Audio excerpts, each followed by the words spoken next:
Welcome to Temples and Priests.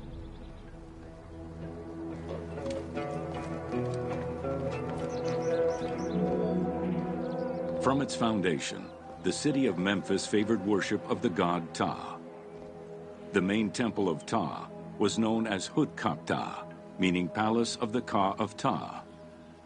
The name of the temple, translated into Greek as Aegyptos, would eventually evolve into the modern name Egypt.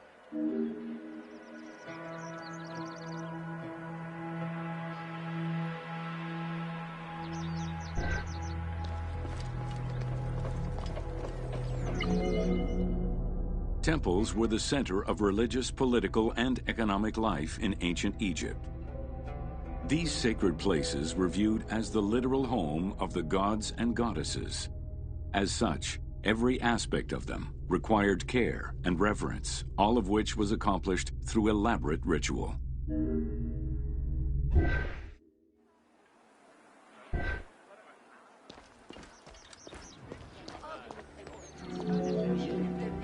Located in the center of Memphis, the Temple of Ptah was the most prominent and imposing building in the city.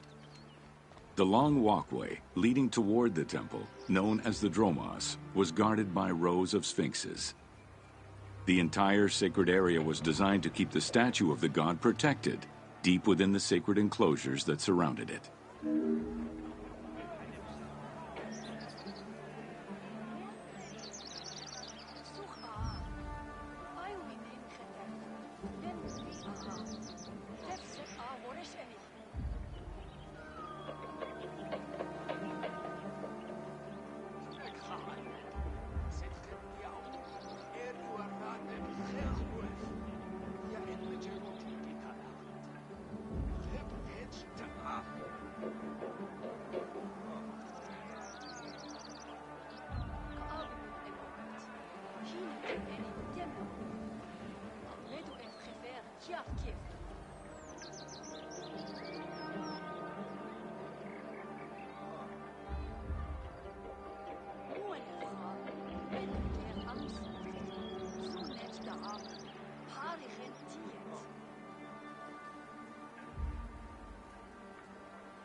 The Dromos opened into a courtyard, with the surrounding portico graced with columns carved to resemble palm trees. During special festivals, the general population was allowed to enter this location, but under no circumstances would they be allowed into the sacred spaces beyond the courtyard.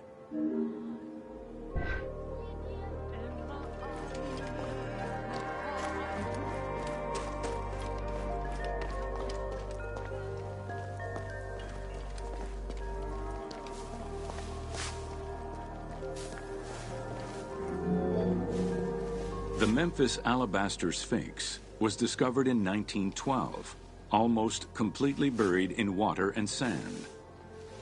8 meters in height and weighing in at roughly 90 tons, it is still mounted on its original pedestal. Though it is called the Alabaster Sphinx, it was in fact carved from common calcite rock, which is similar in appearance and texture to alabaster.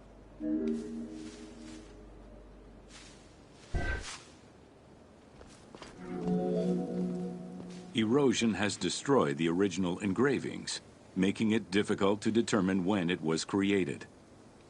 Egyptologists believe that its facial likeness resembles Amenhotep II, and so it could have been sculpted somewhere between 1700 and 1400 BCE. It is believed that this monument once stood outside of the Temple of Ptah and was integrated into subsequent extensions to the complex.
The size of the imposing sculpture reflects the importance it had to the temple during the New Kingdom. This Sphinx is one of the few remaining artifacts from the ruins of Memphis to survive.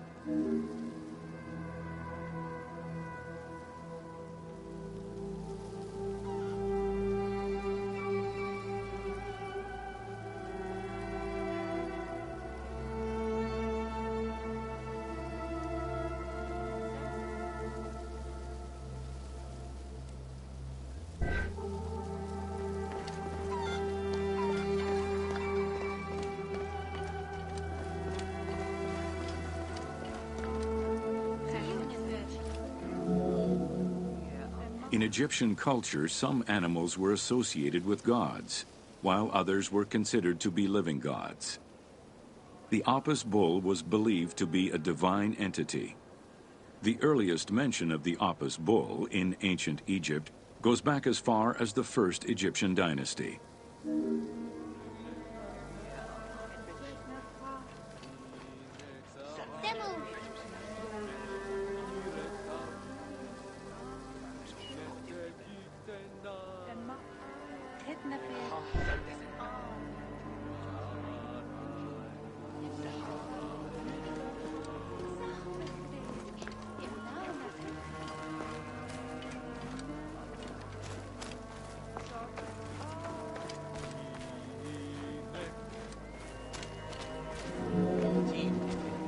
Originally the symbol of fertility, the Apis bull was linked to the god Ra, with the image of the sun carried between its horns. Later it was associated with Osiris, the ruler of the underworld, thus becoming the funerary divinity Osiropis. During the 18th dynasty in Memphis, the Apis bull's association with the city's deity earned it the title Herald of Ptah. The Apis bull was so revered that even Alexander the Great, upon his arrival in Memphis, gave honor to Apis.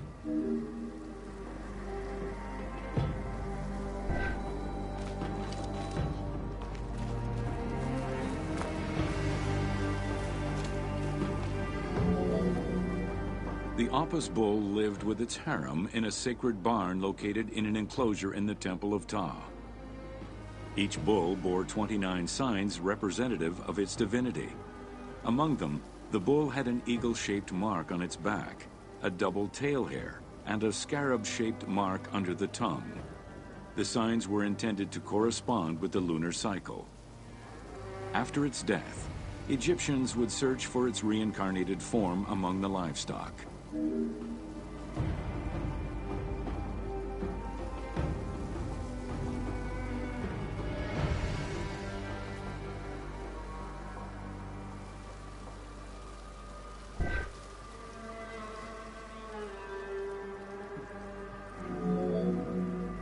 Like other living divinities, the mortal incarnation of the Apis bull was prayed to, and when it died, it was given a luxurious funeral, which included mummification. Until the reign of Ramses II, the Apis bulls were buried in individual graves in Saqqara. During the 26th dynasty, the bodies of the bulls were buried in enormous stone vats in the underground corridors of the Serapeum of Memphis.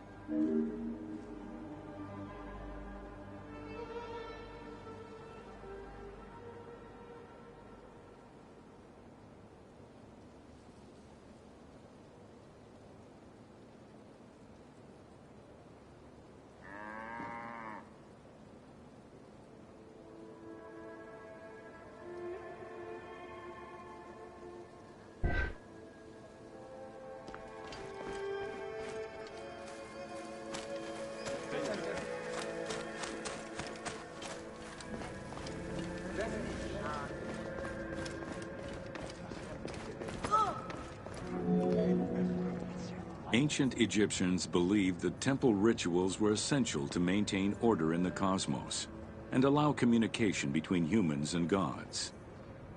The pharaoh was required to bring offerings as part of a twofold promise made to the gods: to remain a just ruler and to prevent chaos from entering Egypt.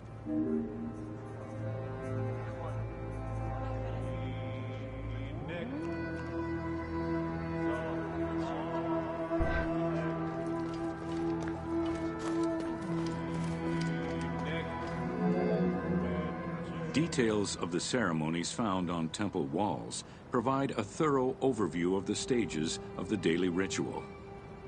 Performed 3 times a day to mirror human mealtimes, each step of the highly symbolic ceremony was accompanied by specific recitations, many of which referred to mythical events.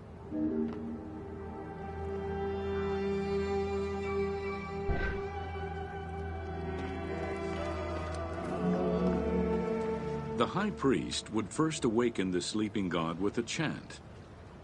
Then the seals of the shrine's doors were broken and the bolts drawn back. The act of swinging open the doors was a symbolic gesture where sight was granted to the deity. The priest would then bow and kiss the ground.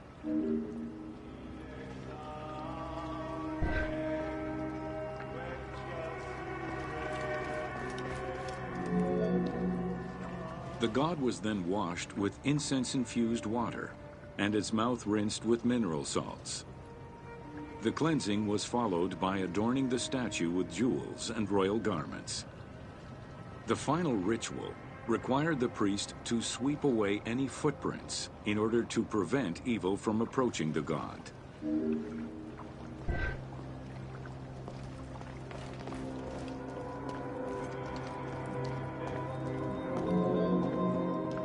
Heredity was the primary source of new recruits.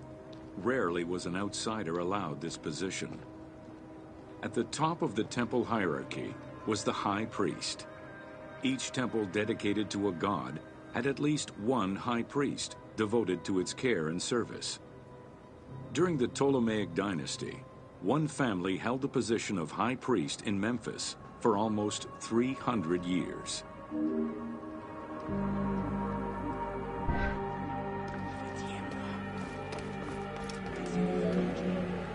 High priest candidates made their way up the ranks of the temple hierarchy.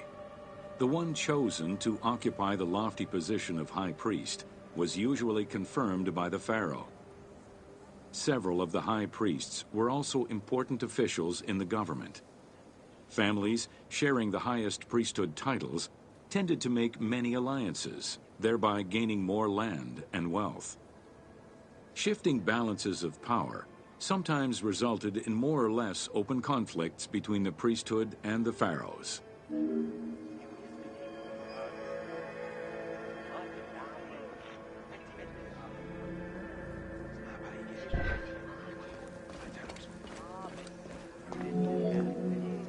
In the 21st dynasty, Thebes became the capital of an almost entirely theocratic government. The city was headed by king priests who spoke and governed in the name of the god Amun, in open opposition to the ruling pharaohs.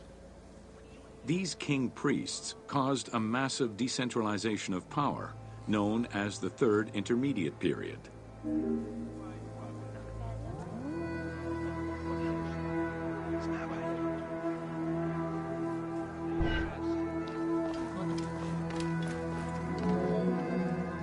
The educational institution in ancient Egypt was known as the House of Life. Attended by the offspring of the elite and the clergy, it was a place tailored to the social status of its attendees. The earliest references to this type of institution date back to royal decrees of the Old Kingdom.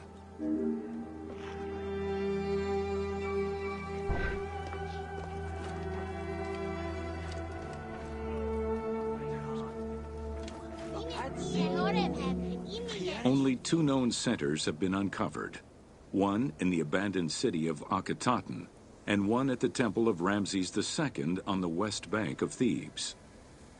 Inscriptions uncovered in those locations mention the names and titles of people who were connected with the House of Life, such as a chief physician and many scribes. It is presumed that by the late kingdom, every temple had a House of Life.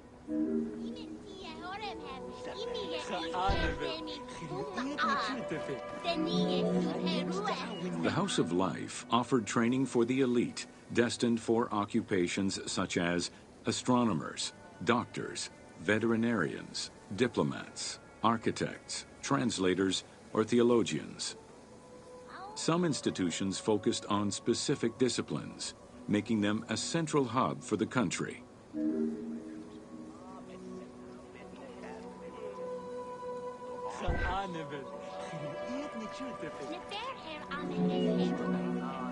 Not limited to instruction for young students, the House of Life was a source of reference for many scholars, with rooms dedicated to papyri of many disciplines. Because papyri were preserved there, the Greco-Romans referred to the House of Life as a library.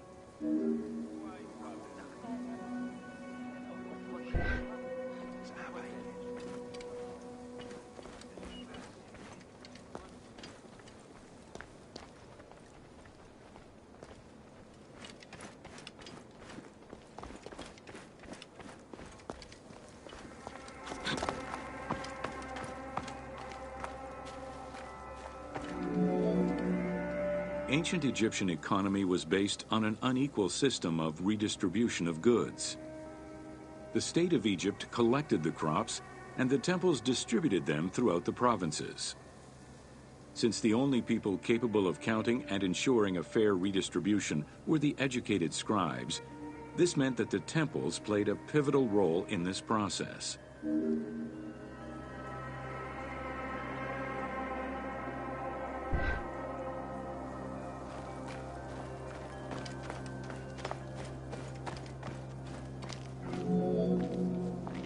There are records of pharaohs making offerings of large tracts of land and animals to temples in order to maintain their favor.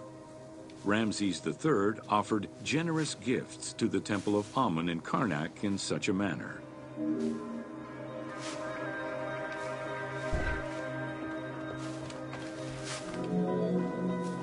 Palaces, warehouses, and granaries were built inside the temple compound to better control the redistribution of goods. The size of the recorded numbers of goods, combined with every other function filled by temples, only serves to confirm their might as economic, religious, and political centers of power within Egypt.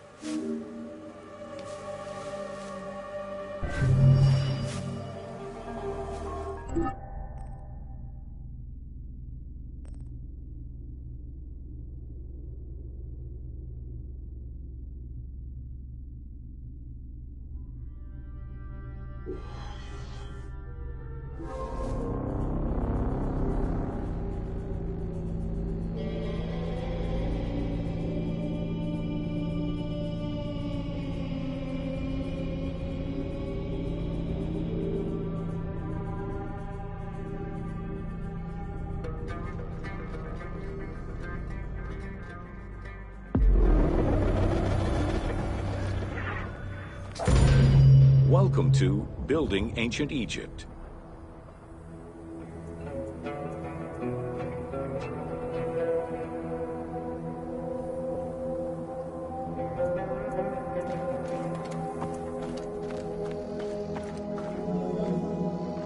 Constructed with bricks made of mud, most ancient Egyptian buildings were not permanent. Only religious temples and funerary monuments were meant to stand the ravages of time. For these very important structures, Egyptians used limestone, sandstone, and harder materials, such as granite, quartzite, and travertine. These heavy stone blocks were so prized that they were often transported from quarries located hundreds of kilometers away.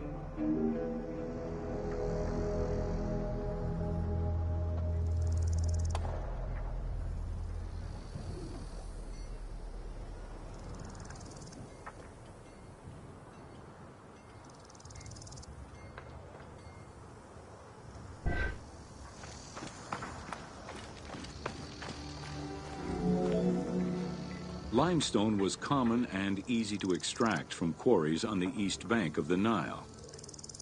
This particular limestone had marine fossils in it, however, preventing it from being easily decorated and polished.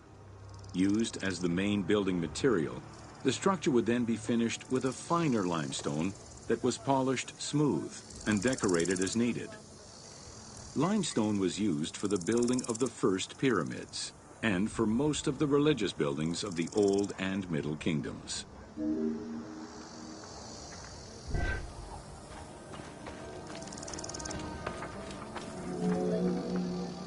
Ancient Egyptians preferred to use sedimentary rock beds or layers like sandstone and limestone because they were often easier to extract.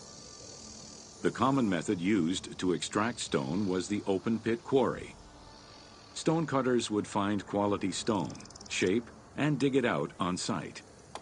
Open pit quarries enabled many workers to work simultaneously on many blocks, which allowed for better productivity.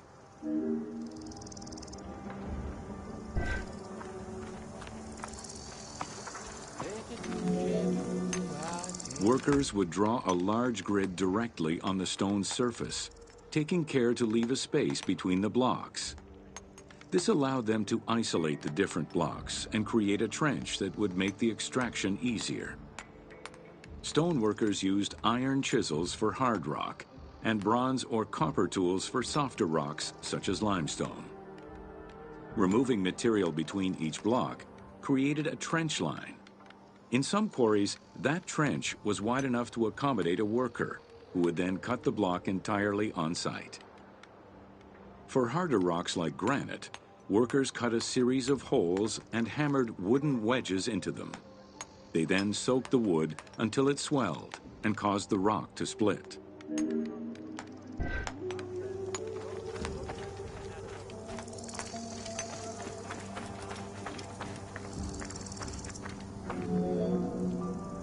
The gallery extraction technique was used when the desired rock was buried under layers of rubble. This method was often necessary in order to find the whiter and finer limestone required for a smoother finish. The first step was for the stoneworkers to create an access pit that would allow them to reach the desired wall of stone. Once a wall of quality stone was exposed, workers could then cut out smaller blocks. This pit required a descending platform. Designed like a stairway, it allowed them to free multiple galleries of blocks.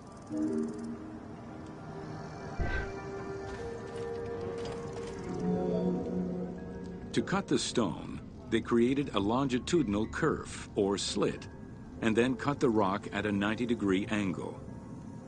The lower side was determined along the geological layers or by using a horizontal cut. Wooden wedges were inserted in the rock and hammered in. Shock waves were then generated using hammers, fracturing the blocks at the seam.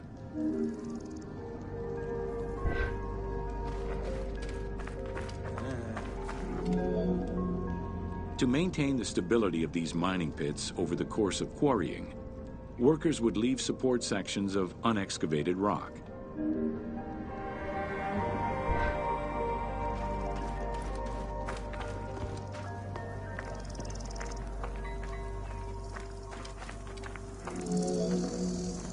In every quarry, dedicated shrines were established to offer protection for the workers.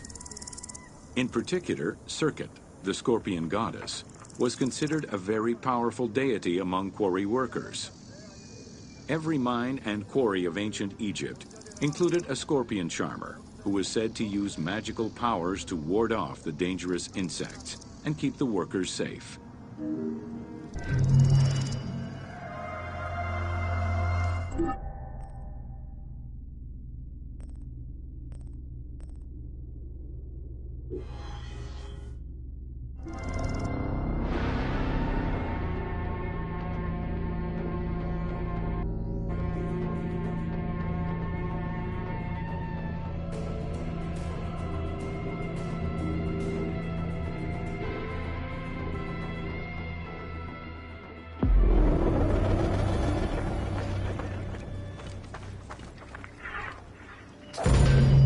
Welcome to Ancient Egyptian Medicine. Evidence of advanced medical procedures have been found on mummies, and ancient Egyptians left detailed medical writings from diagnosis to follow-up treatment. One of the oldest known surgical studies is the Edwin Smith Papyrus. It's one of the first documents in history that notes an association between the integrity of the brain and cognitive functions, including cases of ocular complications and paralysis following head trauma. Vinegar-treated marble stone from Memphis was used as an anesthetic.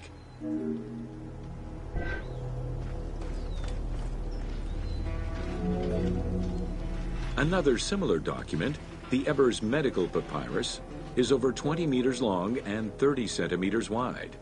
It details treatments of 48 surgical cases and contains 877 paragraphs describing various diseases. Alongside accurate and factual scientific approaches, the papyrus has more than 700 magic formulas and incantations to ward off demons and disease. This demonstrates how ancient Egyptians believed in a harmonious balance between religion and science.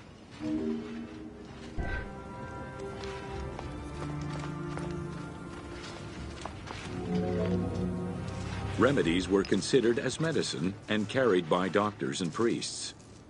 Village doctors often had another job alongside their medical duties and the preparation of medicines. A cure for blindness was made of fermented honey, ochre, and coal. The science behind it was that honey functioned as an antiseptic and antibacterial, while ochre would reduce the swelling. All of their knowledge did not always suffice. Ramses II died of an infection caused by an abscessed tooth.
This looks like a child made it. These cat mummies are false.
Get out of the way!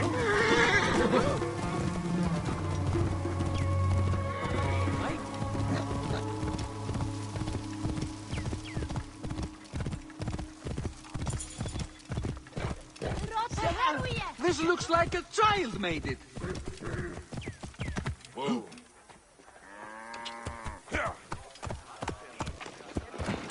Out of the way! If I told you that there is a reward to handle a group of bandits, would you be interested?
Hey, hold on. Hey, wait!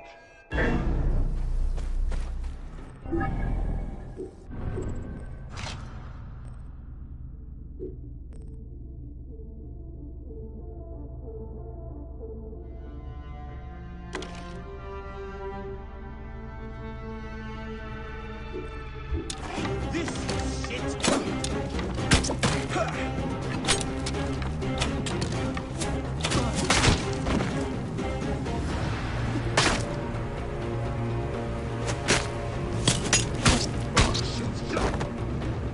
He is mine.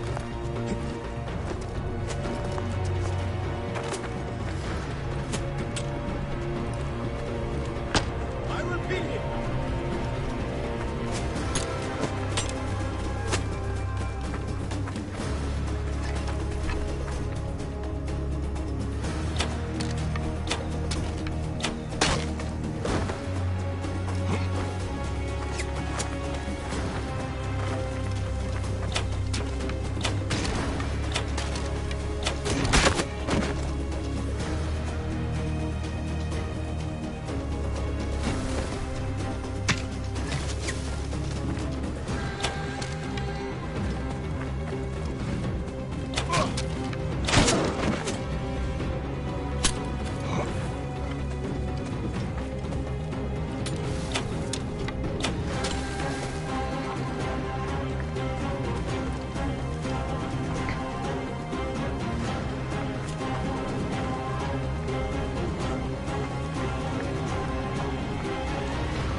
That's a clean shot!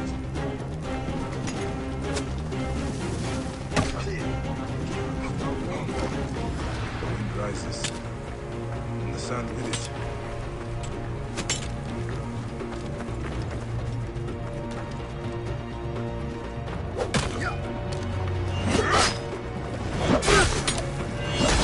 Whatever I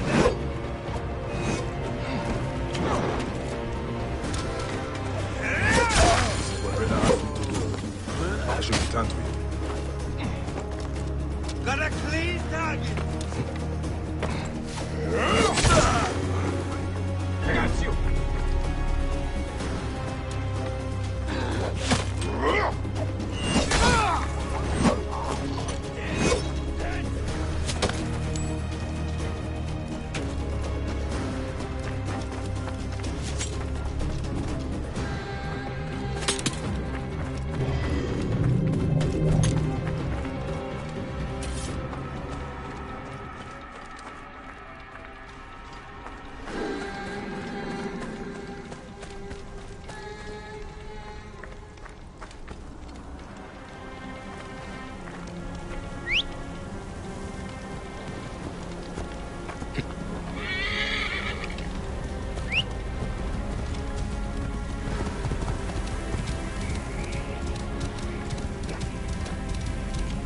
Mountains of sand.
That wind.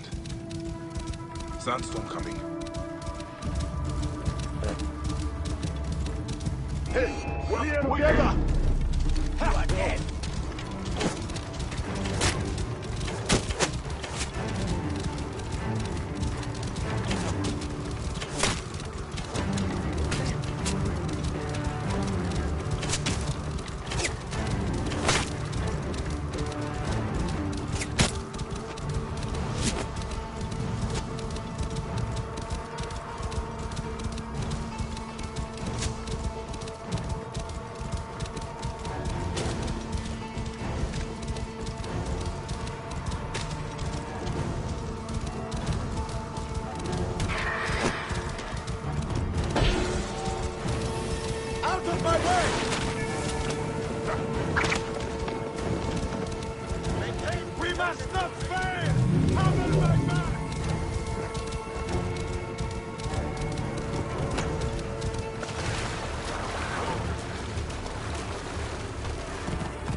You never cease to impress, Bayek.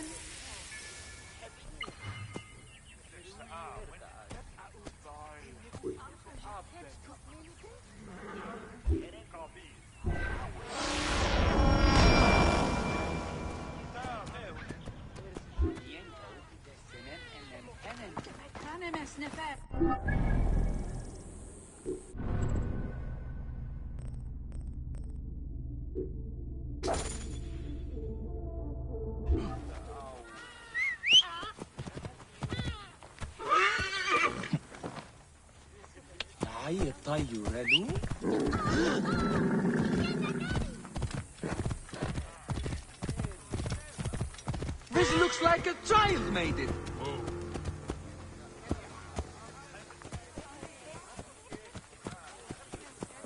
Move out of the road! Who?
بددوك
Ire, tío, que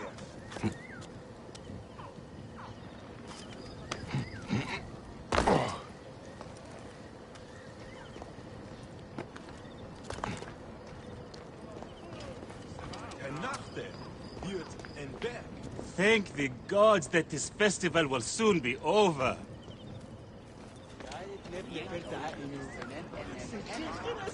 That was the 4th tourist this week to shout at me.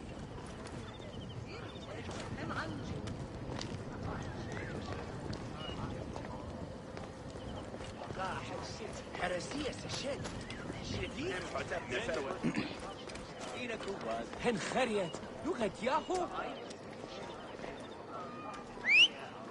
Here.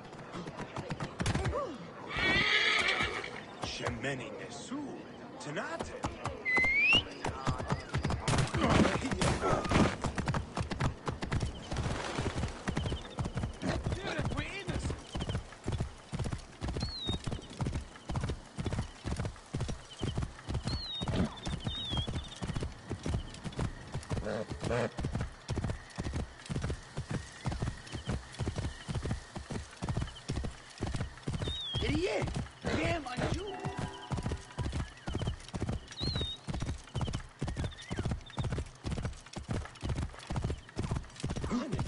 This looks like a child made it. My sister told me she bought a statuette from you and it broke. These cat mummies are false!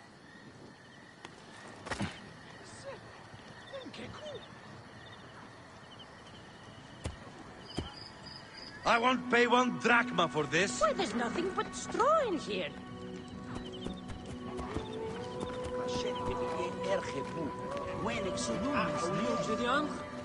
Tell me of the fake mummies being sold here.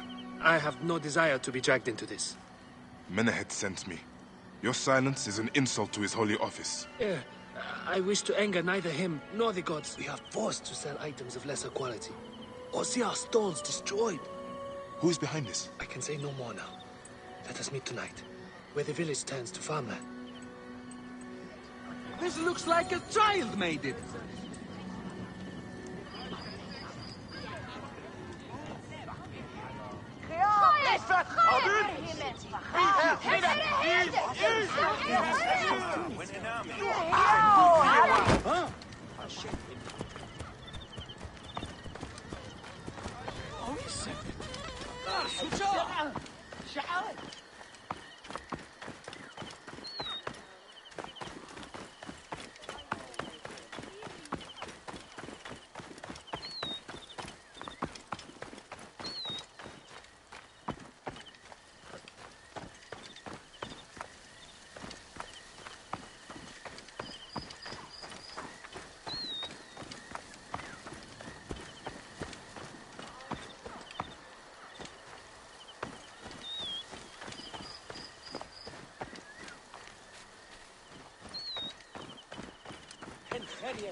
Kemer wen nesu. Fegen. My friend, I am glad to see you have kept our appointment. Come, sit with me and share a drink of wine. I do not have time for that. It is a beautiful night. Let us enjoy the coolness of the air for a moment before turning to business. Merchant, I am not here to take in the air. Who is behind the traffic of false icons? Well, you see, it is no simple story. There are many involved in this terrible affair, but they would all tell you the same thing. Pity the trusting man, for he suffers great pain. Seek evil, and you will always find it. Eat shit, Medjai scum!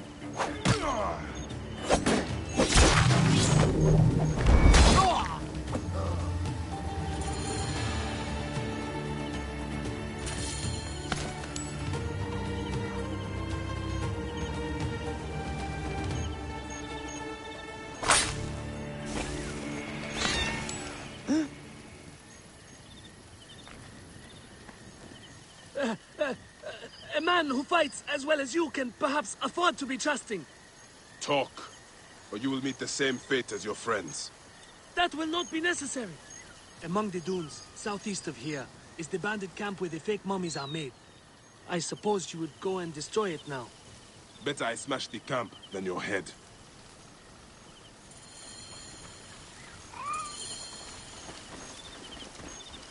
Destroying these forgeries will earn the favor of the gods. As Ra lives, what a disgrace.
area.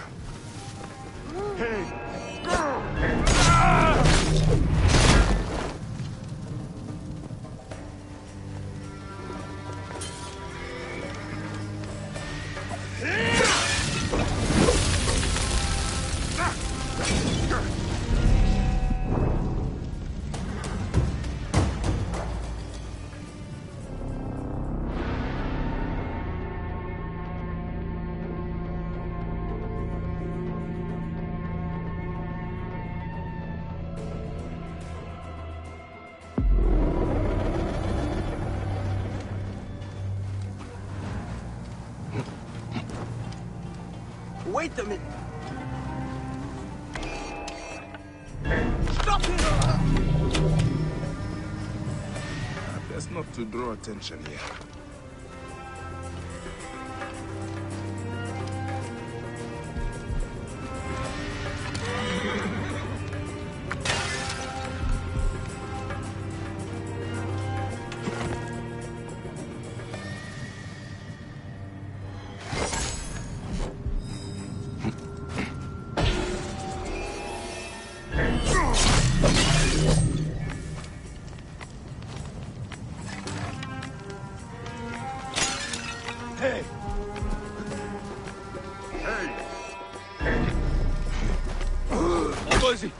You're finished!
Move! Now!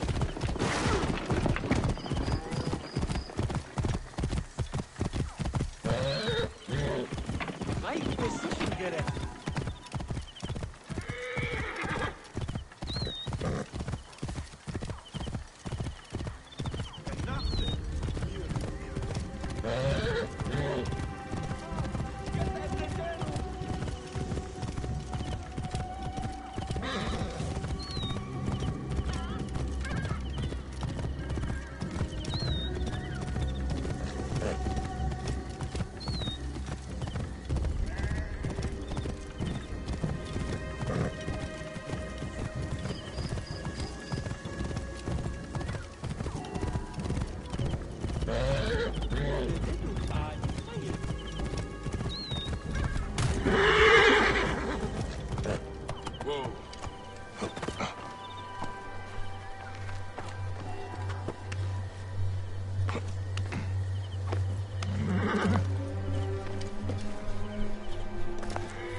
Ah, here you are.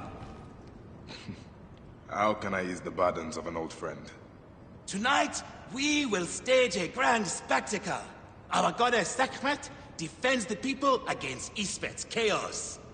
But Pamu, our champion, is nowhere to be found. The High Priest will judge me responsible for his absence. I'll have a look. Sekhmet bless you. His home is near the market, but check the tavern first. It pains me to ask you for a further favor.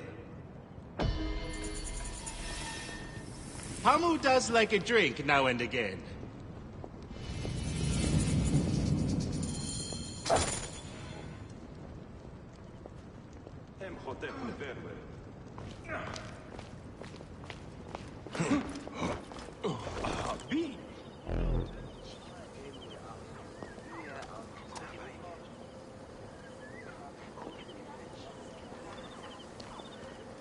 يا طيور له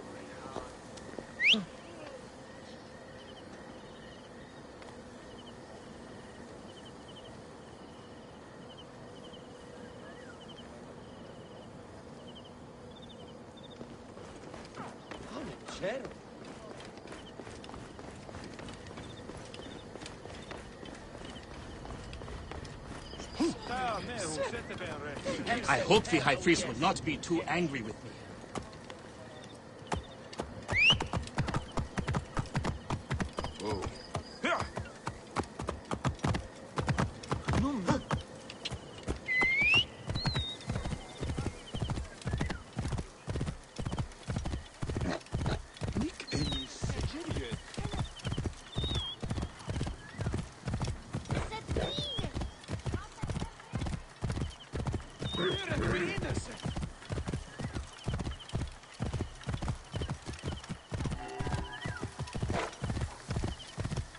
right decision, Gere.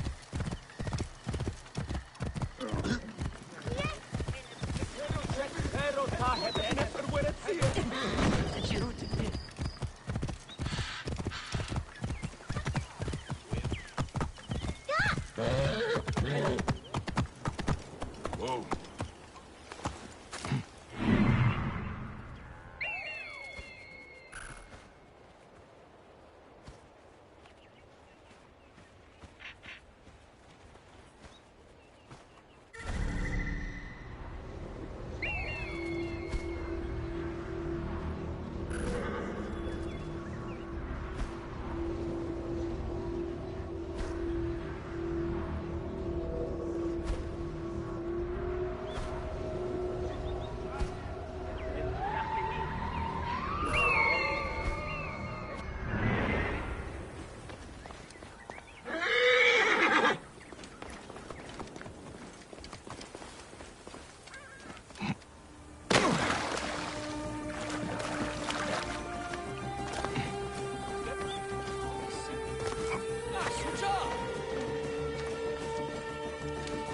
This must be Pamu.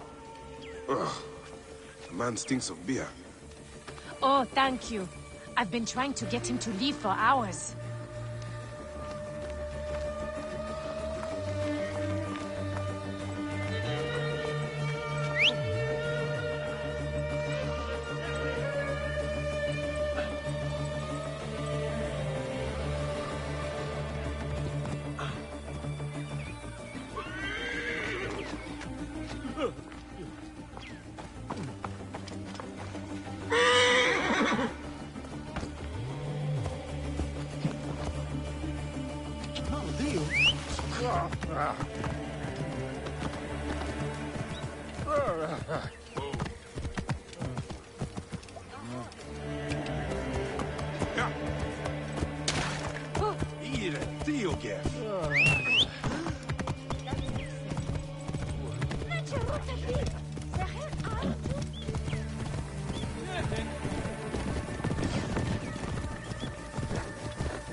Menahet.